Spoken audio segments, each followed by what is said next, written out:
What's going on, YouTube? It's your boy.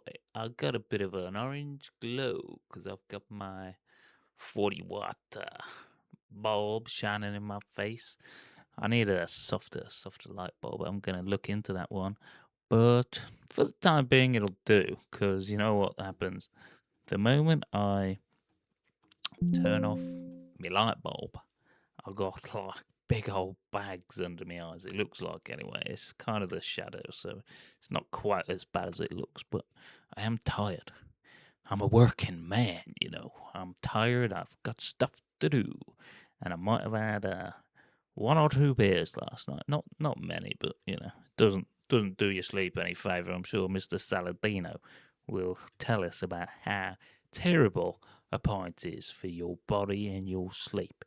So yeah, I'm sticking with the nutrition at the minute, and we're going for Paul Saladino, one of my favourites at the minute, and he's more into my diet and lifestyle choices at the moment. So he's eating a lot more fruit than these carnivores, and I'm a carnivore fan, and maybe one day I'll go a bit more strict.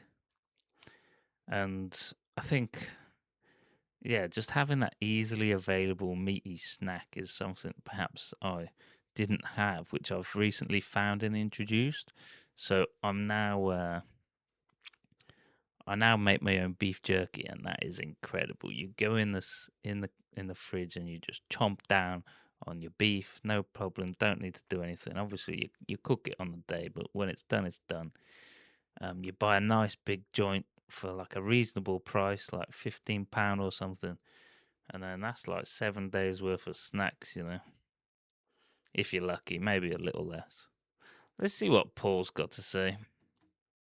Bloating from creatine. This is what I eat in a day. 2026, what he eats in a day. I bet that's raw milk. I wonder if it's cow or not. I mean, this guy is rich and he has access to stuff like high quality stuff. So yeah, there is a money problem that these people don't. Well, they might talk about it, but you do save a lot of money eating this way, eating healthily. You're obviously gonna have more energy and you can work harder and do more work and make more money, hopefully. 2026 edition. I'm going to show you guys everything I eat in a day. I'm going to take you through every gram of protein, fat, and carbohydrates. I'm going to be honest with you, I've added some new stuff to my diet recently that I'm going to show you in this video. Stuff that you might not expect me to eat, but I'm always trying to be healthier, I'm always trying to feel better, and I'm always trying to eat as varied a diet as possible while kicking as much butt as possible at the same time. At the end of this video, Come on, Paul. That's a lot of sugar, man. I don't know what he's putting in there. Milk, first of all, probably. Fruit, which has sugar. So me myself, I'll. It's a bit boring. It is a bit boring, but I'll eat just eggs, salmon, and a bit of beef for breakfast, like a huge plate, and then I go to work, and I don't need to eat till I come home. But when I do come home, I do stuff my face. first thing I do in the morning is I start with a glass of water. I have reverse osmosis water, and that is what I mix my creatine into. It's important that your creatine is pure, third-party tested, and there's a trick here that I want to show you guys if you get bloating from creatine. Make sure that your creatine is fully mixed. You don't want to be drinking gritty creatine at the bottom. You want I've seen some stuff about creatine, not a lot. It's probably something it is so like hyped up as incredible, and so that's why I'm wary of it. Like pulling out this creatine, like you said, it needs to be third party tested. So most people buying this creatine that they're getting from these Amazon stores, you don't know what's in there at all, really, and you don't know where they're getting it from. Like, yeah. I mean, these companies can't be trusted. You've seen the Lindt scandal, the Lindt chocolate, who have got like toxic metals. I believe it was like lead. I think it was lead in their dark chocolate. Insane. So yeah, these companies can't be trusted. You want any white powder is suspicious to me at this point. enough water To mix 5 grams of creatine, you're gonna need at least 300 mLs or around 10 and a half, 11 ounces of water. And if the water is a warmer temperature, it will mix better. Most people have heard of creatine, but here's my quick creatine optimization protocol. 5 grams of creatine monohydrate daily from a third-party trusted source. Fully mix it in water. Make sure there's no gritty creatine at the bottom. That's what causes bloating. If you want your creatine to be better absorbed, you want to take it with carbohydrates, with 50 grams of honey or some fruit juice. And the last thing, there is some evidence that shows that if you take creatine after a workout, that might improve its effectiveness slightly. It's not a big deal. In this case, I'm gonna take my creatine before I surf. I'm not using this post-workout, but if you wanna optimize, that's the fourth thing with creatine. I mean, bro, surfing, that's like something I wish I did actually, but that's going to take a lot of energy. And that's why I do feel like, I mean, there are people out there who have been carnivore, but I just feel like I need the fruit. I need that little bit of sugar. Make sure, or at least try, see if creatine after your workout improves it. Never dry scoop creatine. Not a good thing for your gut and bloating. That's the worst way to do it. So what's in the smoothie? You got raw milk, frozen wild organic blueberries, grass-fed whey protein, some Oregon's raw organic glyphosate-free honey. I'm gonna put a pinch of sea salt in the smoothie. Organs, I take some organ supplements just in pill form because I actually hate it. And because I hate it, that makes me think it's not that necessary. But in pill form, you're not having a huge dose, and you don't have to chew it. So I see that as okay. Blueberries, yeah, sure, okay, not a problem. This is for breakfast, mind you, and then raw milk. Yeah, it's just a lot of carbohydrate and honey. This is a huge amount of carbohydrate. He's not unhealthy, and he's feeling good, and he's surfing. So each to their own. Smoothie, and that's what I do. So I mix it all up in the blender. I've got the stainless steel attachment from Vitamix to minimize plastics, and that is what I drink pre-surf. And you might look at this and say, man, Paul, there's a lot of products there that you sell. And yeah, that's right. That's why I built these products, because I actually use them every day. I wanted to get good quality organs, because it's hard to get testicle and liver sometimes. Sale, buy my stuff, buy my stuff. This is, yeah, you gotta be a little skeptical. I want to try raw milk though one day. I might do a reaction video to me trying raw milk. There is a very noticeable large stainless steel coffee machine in the background. It's not my coffee machine, although if you're gonna drink coffee, the Lineage Regen Roast is hands down the best I've ever seen. It's organic, it's regenerative, it's shade grown, whatever. This coffee machine is actually my girlfriend's because she drinks coffee. So don't think I'm cheating and not telling you guys about my coffee. Nope, that's not mine, that's hers. Make your smoothie.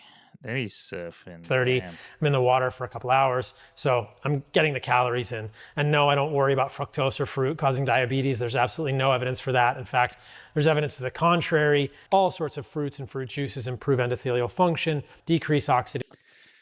Hold on a minute there, Paul. Let's go back a second. There's absolutely no evidence for that. In fact, there's evidence to the contrary. All sorts of fruits and fruit juices. Endothelial.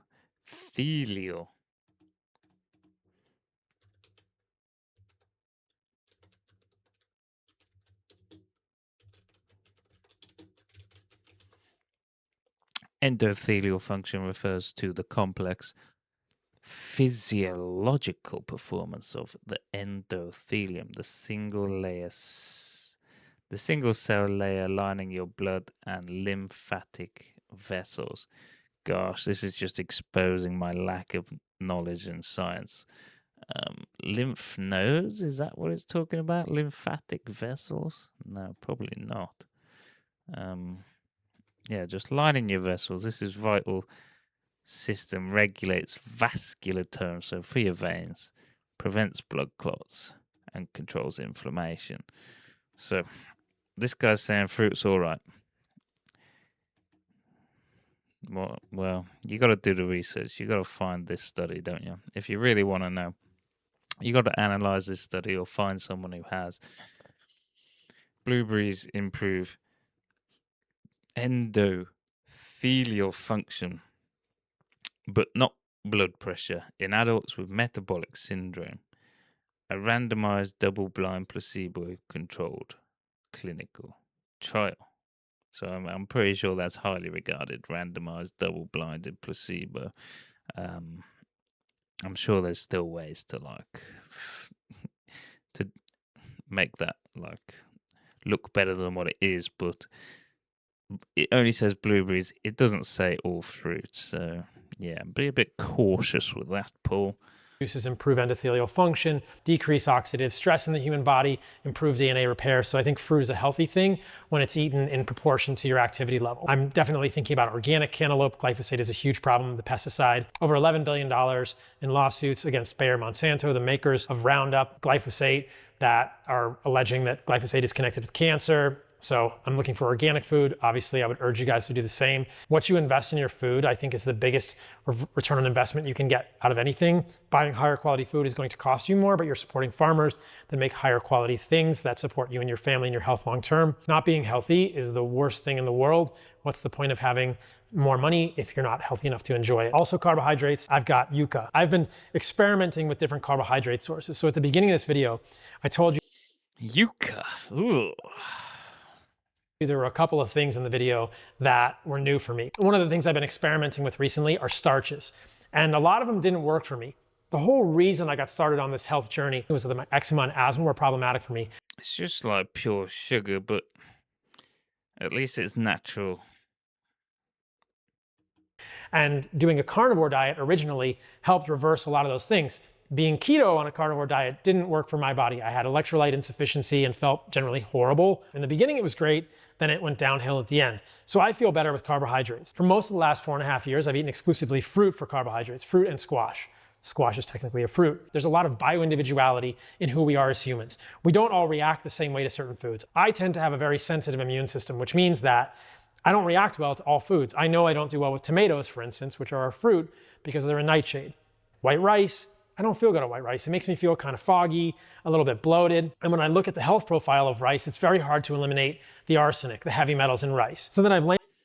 It's just funny that tomatoes, you speak to anyone about tomatoes, they say they're healthy, right? But it's highly debatable. But that's one thing that I've been eating some tomato sauce with my eggs and stuff. Not shop tomato sauce, but like homemade, the chutney kind of thing. And have I noticed anything? It's difficult to say. It certainly makes my meals a lot more pleasant, taste-wise. So I haven't noticed anything drastic in terms of side effects. Landed on yucca, which is easy to get here in Costa Rica. If you've never seen this root, it looks like a big brown root. Maybe it looks like a big poo. You have to prepare it in a certain way. You can't just eat yucca raw because it does have cyanide and cyanide-containing compounds in the skin. So to make this yucca, I had to cut the yucca up. I had to peel the yucca. I have to boil the yucca, and then I have. For someone who eats so healthy, just what he says right there doesn't really make sense to me, dude. Just skip the yucca, skip it. Have to pull out, there's a little spine in the middle of the yucca. You're taking the mick. He's taking the mick right now. And yeah, come on, he's doing all this stuff to eat the flesh. A little woody spine that I have to pull out. It's a lot of work to get to this, but it's worth it for me. I've experimented, like I said, with multiple starches. I even tried sourdough, guys, and I think it's triggering to my immune system. I tried fermented oats. So I've been trying to incorporate more foods in my diet. The whole point of being healthy is to eat good foods and to feel good, but to have as varied and interesting a diet as you can possibly have. So I'm not trying to limit myself. I'm not trying to be dogmatic. I let that all go many years ago when I stopped being a strict carnivore, but I am trying to understand what works best for my body. Again, what works best for me may not work well for you, but maybe there are some of you watching who do have food sensitivities and will find value in that. So I don't think all, even single ingredient foods work for all people. Figure out what works for you on the carbohydrate side. Maybe it's just fruit and squash. Maybe you can do potatoes. Maybe cassava is better. Maybe sweet potatoes work for you. I cooked it on the grill. I've got some sea salt on there. When it comes to big boxes to Costa Rica, so that's what's on there, is a Diamond Kosher. Next will be a little mid-afternoon snack. And I'm continuing to add up the macros for everything. If you stick around to the end of the video, I'll show you the macros and the micronutrient breakdown Let's get to your mid-afternoon for my entire day. So what do I have in the afternoon commonly? I've got something like raw Greek yogurt, and I put in some banana. I've got a duck egg yolk in there. You think it's gross, but it's actually amazing. And I put a little bit of the lineage. Small sugar, but the difficult thing to comprehend is that this guy is probably way more active than a lot of people. Honey. And then if I want a little extra protein, I'll get a few of the meat sticks from Lineage. At this point of the day, some people comment, oh, you're eating a lot of sugar. Well, yes and no. Here's the deal. Processed sugar, stripped naked sucrose, causes dysbiosis at the level of your gut. Overgrowth, especially of gram-negative bacteria, leads to increase in something called lipopolysaccharide or endotoxin. That seeps into your bloodstream, and the resulting inflammation from increased levels of LPS can add fuel to the fire of metabolic dysfunction and insulin resistance. Honey doesn't do that. Fruit doesn't do that. So the bananas in here, the cantaloupe I had at breakfast, the fruit that I'll have at dinner, these do not fuel obesity. They do not fuel diabetes. They do not fuel insulin resistance. There's absolutely zero, read my lips, zero evidence that fruit leads to diabetes. In fact, there's lots of good evidence that fruit, even fruit juices, are healthy for humans. Obviously, you should eat carbohydrates in proportion to your activity level.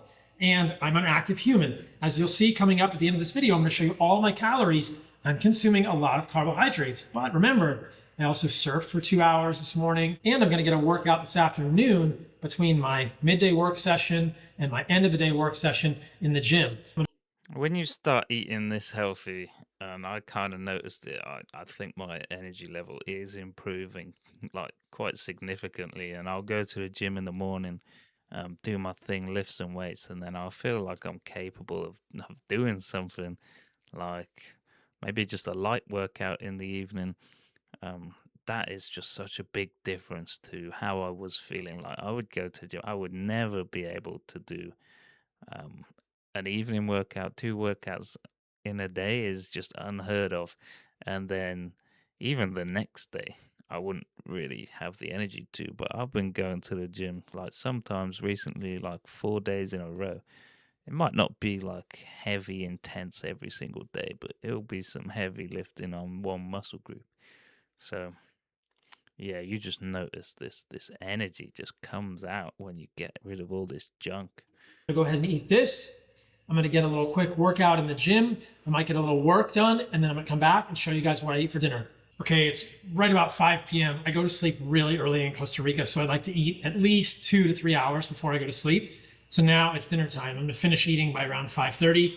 And yes, I will probably be in bed by 8:30 tonight because I get up around 5 a.m. or 5:30 to go surf. So what do I have here for dinner? I've got some grass-fed ground beef from the same local farm. Steak is amazing, but eating steak every day, even I don't want to do that. I want to get mix it up, and it's nice to have something that's a cheaper option. So we got grass-fed ground beef here. I've got a little bit of the same Lineage honey on it, and I've got some salt. Meat is an incredible source of nutrients, guys, and I want to say something here. I believe that red meat, grass-fed ruminant animals, cows, bison, elk, antelope, deer, these are the single best source, the cleanest source of protein for humans on the planet today, hands down. Period T, end of story, full stop. So one of the reasons I like whey protein is it's very high in an amino acid called leucine. I think that a lot of people, men, but especially women, are leaving muscle growth, leanness, higher metabolism, ease of weight loss on the table by not getting enough leucine throughout the day. What am I talking about? If you hit the leucine threshold, for most people it's about 2.5 grams of leucine in a meal, you stimulate muscle protein synthesis. Even without lifting weights, you can stimulate muscle protein synthesis by getting enough leucine, by Hold the phone, Paul. Muscle protein synthesis. Amino acids are incorporated into the skeletal muscle proteins repairing and building muscle tissue. So, yeah. eclipsing the leucine threshold. Conversely, I think there's a big problem for a lot of people. Honestly, this is the first time I've heard of leucine. So, I don't know. It's up for the debate. It's up for debate. And there's a lot of things here up for debate. Like, I've heard lots of people complaining about whey protein, saying it's no good. He obviously has got the best quality, and this is what he sells, grass-fed whey. Well, men and women that a lot of us are not eclipsing the leucine threshold on a daily basis and a single meal. At multiple meals a day, I'm thinking about stacking my protein throughout the day so that I'm getting 2.5 grams of leucine. 30 grams of whey protein gives you 2.5 grams of leucine. As you'll see, It's a great way to sell something. You need this to be healthy. You need this. You gotta get this. Like you, you're gonna build more muscle. He's not exactly like built like a brick house, is he? it's like an ounce. I'll do it a few nights a week to get the extra Oregon multivitamin. Got a glass of raw milk from a local farm. I've been to the farm that makes this raw milk. I've seen the cows, I've seen the goats, and I know that it's all clean, which is amazing. Back here, I've got some yuca. I'm doing it twice a day now because I feel better with more calories. I got some grass-fed butter on it. I've got some watermelon here for some fruit at dinner, which is going to be refreshing at the end of a hot day in Costa Rica. And then I've got some asparagus. Yeah, asparagus. I bet you guys didn't expect to see anything green on my plate. But like I said earlier in the video, I've been experimenting with a few new foods and I feel pretty decent with asparagus. It's nice to get some variety, different flavors. And so I'm open to incorporating a few vegetables, I guess technically yucca is a vegetable as well, into my diet as long as Yeah, I'm really not into vegetables at the minute, so if you want to finish that off, you know where to go. It's Mr. Paul Saladino. He's got 1.12 million subscribers, and this video has 239k views. Pretty decent, and it just shows the amount of people who do really care about their diet and how important it is. And just like he said, if you don't have your health, you got nothing. So if you made it this far, thank you for watching. I just see in my face how orange that is. I'm gonna get a light bulb very, very, very soon. All right, peace out. In a bit.